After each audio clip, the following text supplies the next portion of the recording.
People like me are facing violence, assaults. The left. Yes, the campus Antifa. I've been stormed out of restaurants. I've been assaulted publicly, multiple death threats. Black people are only 13% of the population, yet they commit 55% of the murders. Why? On September 10th, 2025, chaos exploded at Utah Valley State University in Utah. Charlie Kirk was making a stop on his so-called American comeback tour, speaking to a crowd under a tent when terror ripped through the scene. Out of nowhere, shots rang out. Authorities believe they came from a building nearly 200 yards away. Kirk was struck by a sniper's bullet, rushed to the hospital, but later pronounced dead. The crowd thought police had their man, but the shooter is still out there, on the run, leaving the conservative right in absolute shock. Across the nation, tributes poured in, even from President Donald Trump himself. The White House posted on X that all American flags would fly at half-mast until Sunday evening at 6 p.m. Trump's words were clear. In honor of Charlie Kirk, a truly great American patriot, that statement set the internet on fire, sparking debates and endless speculation. Kirk wasn't just a loud political commentator. He was a powerhouse organizer. At only 18, he founded Turning Point USA, crisscrossing the country, rallying young conservatives and building a movement that turned him into one of the right's most polarizing figures. Charlie Kirk wasn't just making noise at rallies, he was running up crazy numbers online too. On TikTok alone, he pulled in around 7 million followers, giving him a massive platform to push his views. But the moment news of his death broke, the criticism started flying fast, especially from the Black community. People began revisiting his past words, and trust me, they weren't holding back. See, Kirk spent years hammering on topics like gun violence in Black America and violent crime stats, making him a lightning rod for Backlash. He was especially vocal during the DeCarlo Brown case, that situation involving the young Ukrainian woman who lost her life in North Carolina. Kirk shared a post at the time that had the internet in flames. In that post, Kirk claimed, "Will Kane is 100% white." Black people are only 13% of the population, yet they commit 55% of the murders. Why? Because Black people tend to be in lower economic statuses. So you think that poverty equals crime? It's highly correlated. A lot of studies this is where on we that. disagree. What an insult to the working poor of So this why country. do you think Black people commit more Well, crime, first Charlie of all, Kirk? what percentage of blacks have a father around when they're raised? I'm not sure. 25%. 75% of black youth are raised without a father in the home. 75%. It is the most predictable way to end up in prison, end up as a murderer or a criminal. And why It's do not you a think that's racism a problem? It's not a white supremacy problem. It's a fact that black fathers impregnate women and they don't stay around with the women And that they have why- impregnated.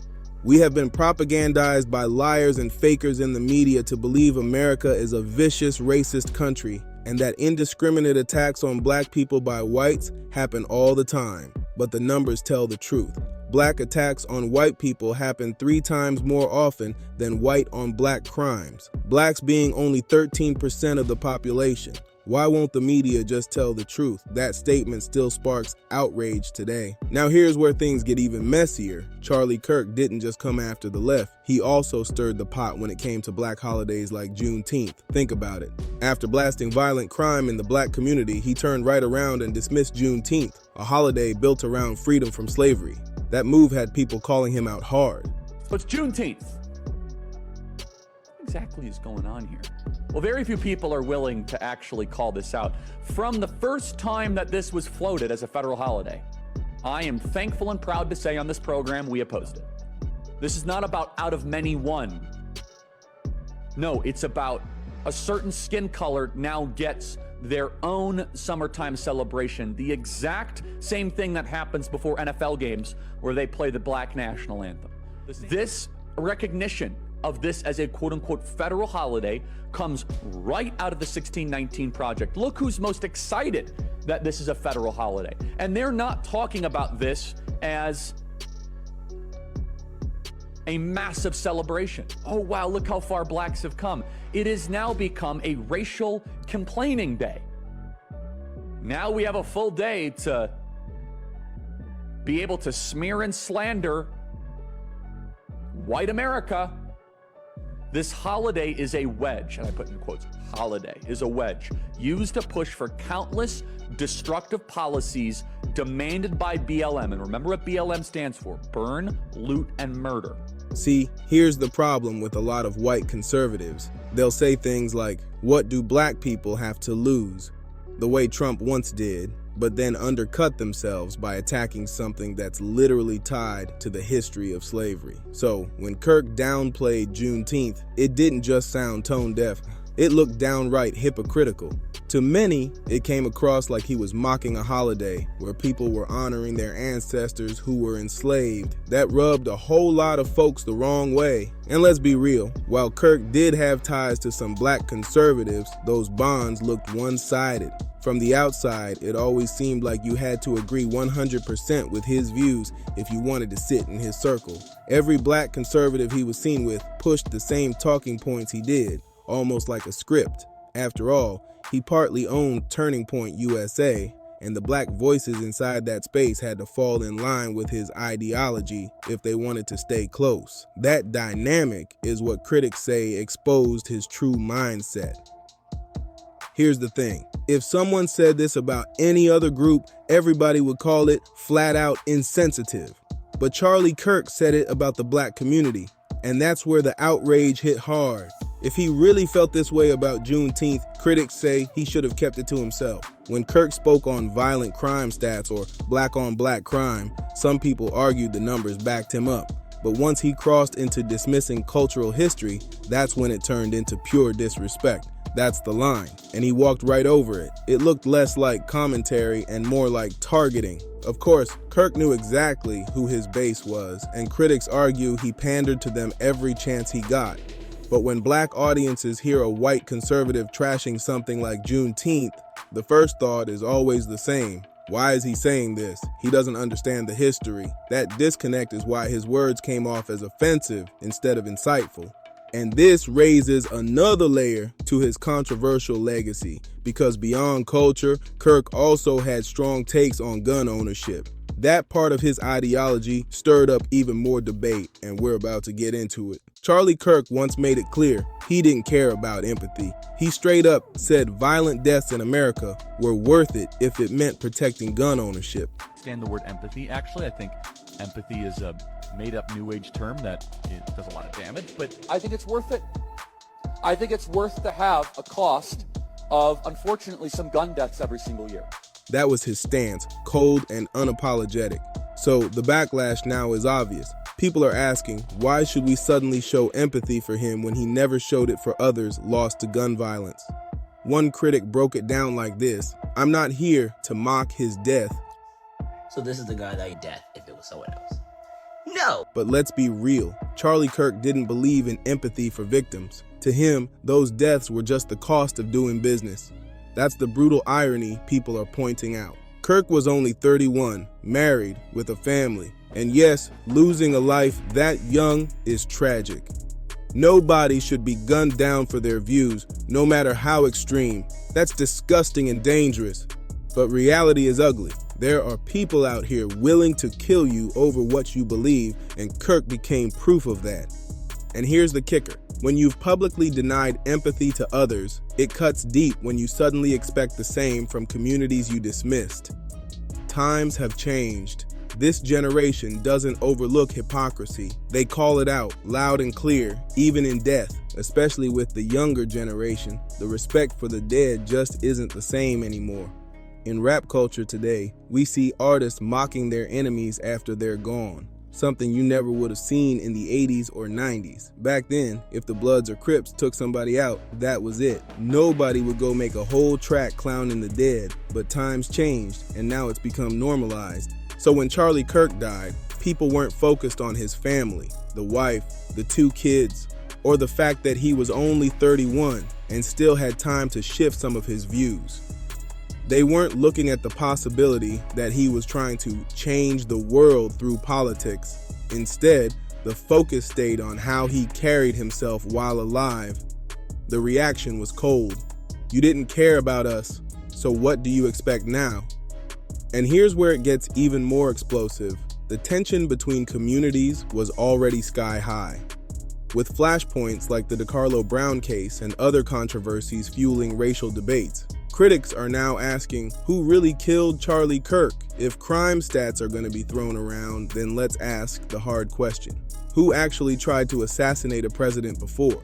It wasn't black folks. And when it comes to what happened in Utah that day, many are saying the same thing. It sure wasn't brothers out there pulling the trigger. And that right there proves something major. For all of Charlie Kirk's commentary about black people, nobody from the community ever said, "Let me go shoot you for what you said."